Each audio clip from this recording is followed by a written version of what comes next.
Assalamualaikum warahmatullahi wabarakatuh. Kita bertemu lagi di channel Inspirasi Oktara. Ada beberapa fakta yang menarik ya terkait dengan penyaluran bantuan PKH tahap pertama tahun 2023. Nah, fakta-fakta ini luar biasa ya, mulai dari penyaluran bantuan yang terlambat, lalu SP2D yang terlambat, lalu penyaluran yang tentunya ini sedikit berubah dari tahap-tahap sebelumnya. Nah, bagi Anda penerima bantuan PKH yang mungkin saat ini bantuannya sudah cair maupun yang belum cair, Anda perlu tahu fakta-fakta yang berhasil kami kumpulkan ya selama pencairan PKH maupun juga selama proses akan dicairkannya bantuan PKH untuk tahap pertama tahun 2023. Oleh karena itu, bagi Anda yang ingin mengetahui fakta-fakta menarik seputar penyaluran bantuan PKH tahap pertama tahun 2023, Anda harus menyimak video ini hingga tuntas agar Anda tidak gagal paham, dan tentunya yang paling penting ketika di lapangan Anda tidak melulu menyalahkan pendampingnya. Mengapa sih kok pendampingnya tidak tahu menahu terkait dengan pencairan? Bahkan banyak KPM yang sudah tahu tapi pendampingnya tidak tahu. Oke, supaya tidak gagal paham, tonton video ini hingga tuntas agar Anda memiliki informasi yang lengkap tentunya. Sebelumnya saya ingin mengucapkan terima kasih kepada para subscriber dari channel Inspirasi Oktara. Terima kasih bagi Anda yang telah subscribe channel ini, lalu juga aktif di kolom komentar, lalu share video-video dari channel Inspirasi Oktara kepada teman, kerabat, sahabat, agar channel ini tentunya bisa berkembang lebih baik lagi. Saya mengucapkan terima kasih bagi Anda, karena tentu bentuk dukungan Anda adalah semangat bagi saya untuk lebih baik lagi dalam memberikan informasi di channel Inspirasi Oktara. Harapannya semoga channel kita ini bisa berkembang lebih baik lagi dan lebih besar lagi di masa yang datang. Oke, ada beberapa fakta yang menarik tentunya ini jika diperhatikan dari penyaluran bantuan PKH di tahap sebelumnya di tahun lalu. Ini ternyata ada perubahan yang masif dan ini mengejutkan sekali. Sehingga di lapangan baik itu pendamping sosial maupun para penerima manfaat ini hampir terbenturkan ya, jadi hampir ada masalah. Misalkan di tengah pendamping sosial sendiri, banyak pendamping sosial yang akhirnya bingung ketika KPM-nya lebih mengetahui informasi dari media sosial, misalkan dari Facebook, dari YouTube. Mengapa kok KPM ini lebih tahu dulu dan bantuannya sudah diambil dulu, padahal SP2D belum sampai di pendamping dan yang lain sebagainya. Nah, fakta-fakta ini berhasil saya kumpulkan sesuai dengan informasi-informasi yang diberikan oleh para pendamping sosial maupun keluhan-keluhan dari para penerima manfaat program Keluarga Harapan seluruh Indonesia. Oke ya, termasuk juga para penerima bantuan pangan non tunai. Oke, di sini saya mencatat sesuai dengan apa yang sudah saya kumpulkan, sehingga di sini supaya tidak ada fakta yang meleset, saya ingin membacakan beberapa fakta yang sudah saya catat tentunya supaya Anda bisa lebih terorganisir informasinya dan Anda bisa lebih memahami apa yang saya informasikan. Oke ya. Fakta pertama. Ya, sejak diumumkannya penyaluran bantuan sosial yang telah molor ya, fakta pertama adalah bantuan sosial PKH ini molor ya, termasuk BPNT. Molor hingga memasuki bulan yang ketiga, bulan Maret. Kita tahu bahwa di penyaluran PKH setiap tahunnya itu periodenya memang dari Januari hingga Maret, dan biasanya masuknya di pencairan bulan pertama yaitu Januari atau paling lambat adalah Februari. Ternyata di tahun 2023 ini di Maretnya untuk bantuan PKH cair. Dan ternyata hingga hari ini masih ada beberapa daerah yang bantuannya belum cair sama sekali ya, baik itu PKH maupun BPNT. Termasuk di daerah dampingan saya. Hingga video ini diupload masih belum ada kabar untuk kapan PKH ini dicairkan. Ya, seperti itu. Semoga saja sebelum bulan Maret semua PKH maupun BPNT sudah dicairkan, karena ketika masuk bulan April ini sudah masuk ke tahap yang kedua. Semoga saja ya. Jadi yang belum cair tetap bersabar, ditunggu sisa-sisa bulan Maret ini. Selanjutnya, saya mencatat fakta yang kedua, yaitu penyaluran masih terus bertahap. Nah, penyaluran masih terus bertahap. Mengapa bisa masih terus bertahap? Karena kita tahu bahwa untuk keluarnya SP2D ini ternyata tidak serentak. Dan ketika kita melihat satu daerah misalkan yang dikeluarkan oleh Bank BNI, ternyata di dalam satu daerah misalkan di satu kelompok, ada yang bantuan PKH-nya sudah cair, ada yang BPNT-nya belum, ada yang BPNT-nya cair, ada yang PKH-nya belum. Ada yang semuanya sudah, tetapi beberapa anggota belum cair, padahal di tahap keempat tahun 2022 semuanya cair serentak. Nah, ini belum bisa kita pastikan apakah yang tidak cair ini memang tidak akan cair bantuannya atau tidak, karena memang biasanya ini ada kejutan-kejutan, entah itu dari SP2D yang akan keluar, entah itu dari SP2D yang susulan, sehingga KPM yang bantuannya belum cair harus lebih bersabar lagi, tunggu hingga finalisasi untuk SP2D di tahap pertama tahun 2023. Seperti itu. Fakta yang kedua, fakta selanjutnya yang ketiga ya yang saya catat, masuknya PKH dan PPNT tidak sama dengan tenggang waktu. Ya, jadi bervariasi. Ya, ketika misalkan untuk yang paling ngebut itu ya di fakta yang paling ngebut banknya ini adalah BRI. Ya, tenggang 3 hari ternyata setelah PKH BPNT-nya masuk.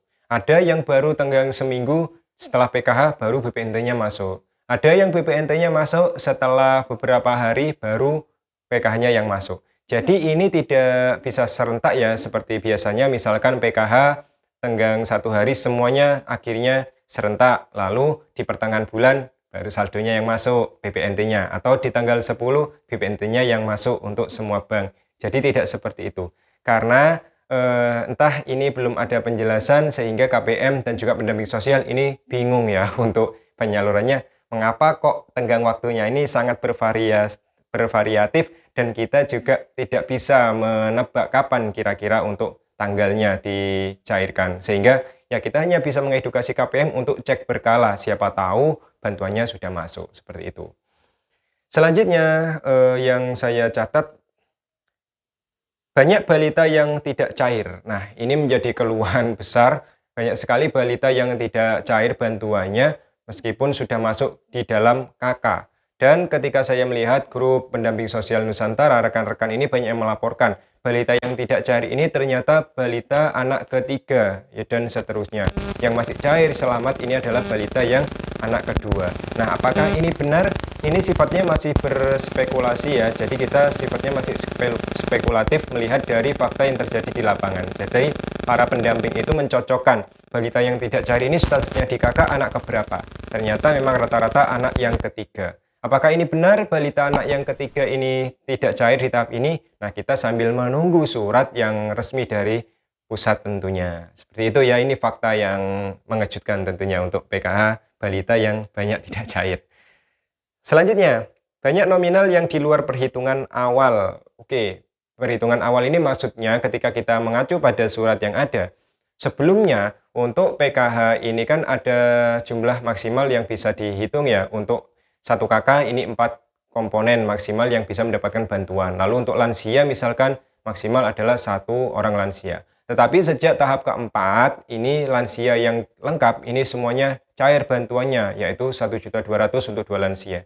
Dan fakta yang mengejutkan ketika saya melihat informasi di pendamping sosial, rekan-rekan ini ada yang menemukan bahwa satu kakak ini cair 1.800.000. Katanya ada 3 lansia di dalam satu kakak. Nah, apakah ini benar 3 lansia dihitung semua 1.800.000? Lalu juga ada yang mengatakan bahwa di sana ada 2 lansia, ada 1 disabilitasnya sehingga cair semuanya. Nah, ini juga sifatnya masih spekulatif dan tentu ini kita masih terus menganalisis sambil menunggu perhitungan baru dari Kementerian Sosial Republik Indonesia. Ini fakta yang mengejutkan bagi kami. Selanjutnya, belum ada surat keterangan aturan terbaru jumlah bantuan per komponen. Nah, ini tepat sekali. Jadi biasanya sebelum adanya penyaluran bantuan PKH, ini SK turun ya. Untuk saat ini SK-nya sepertinya saya belum menerima SK-nya ya. SK ini turun, lalu SP2D turun, termasuk juga di dalam SK ini ada perhitungan komponen yang dihitung di dalam penyaluran tahap 1. Jadi berapa sih balita yang ditanggung, maksimal anak keberapa, lalu anak sekolah maksimal berapa yang dihitung, termasuk lansia maupun disabilitas. Ternyata untuk tahap pertama ini belum ada SK atau surat yang mengatur juga terkait dengan jumlah nominal komponen yang dimiliki oleh KPM. Ini belum ada surat ya. Selanjutnya SK turun terlambat ya. Maksudnya di sini adalah SP2D ya. SP2D turun terlambat bahkan setelah PKH sudah cair. Seperti misalkan Bank BRI. Ternyata keluhan dari para pendamping sosial yang KPM-nya ini KKS-nya dikeluarkan oleh Bank BRI, SP2D-nya belum sampai, tetapi bantuannya sudah terburu dicairkan oleh KPM-nya masing-masing. Sehingga pendamping merasa kewalahan ya ketika ada keluhan KPM bantuannya kok berkurang, lalu balita kok tidak cair. Pendamping tidak bisa memastikan karena memang SP2D-nya turun terlambat. Nah, bagi Anda yang sudah cair, silakan tanyakan ke pendamping apakah SP2D-nya sudah turun. Jika misalkan iya, ya silakan disinkronkan, silakan direkonsiliasikan atau dicocokkan apakah sudah sesuai atau tidak. Sehingga nanti Anda dan pendamping Anda akan mencari solusi agar bantuan di tahap selanjutnya bisa sesuai komponen yang Anda miliki tentunya. Oke ya, itu faktanya. Selanjutnya, nah ini yang terjadi di daerah dampingan saya. Tidak ada lagi BTN ya di surat Kementerian Sosial sebagai penyalur. Jadi di SK surat dari Kementerian Sosial yang diturunkan di Dinas Sosial tidak menyebutkan BTN di sana. Adanya hanya BNI, BRI Mandiri dan juga Bank Syariah Indonesia dan juga PT Pos Indonesia. Nah, tidak ada laginya BTN di surat Kemensos ini sebagai penyalur berdampak pada tertundanya pencairan bantuan. Jadi ketika BRI, Mandiri, BNI sudah menyalurkan bantuannya, KPM penerima PKH yang KKS-nya dikeluarkan oleh BTN ini masih belum ada kejelasan dan tidak cair ya, masih belum cair bantuannya. Dan di kabupaten saya ada kejelasan untuk KPM yang KKS-nya dikeluarkan oleh BTN ini langsung penyalurannya akan diambil alih oleh PT Pos Indonesia dan disalurkan secara tunai. Di daerah saya tinggal menunggu penjadwalannya karena ini masih koordinasi. Yang jelas lampu hijaunya adalah penyaluran untuk KKS yang dikeluarkan oleh BTN di daerah saya langsung diambil alih oleh PT Pos Indonesia. Jadi seperti itu.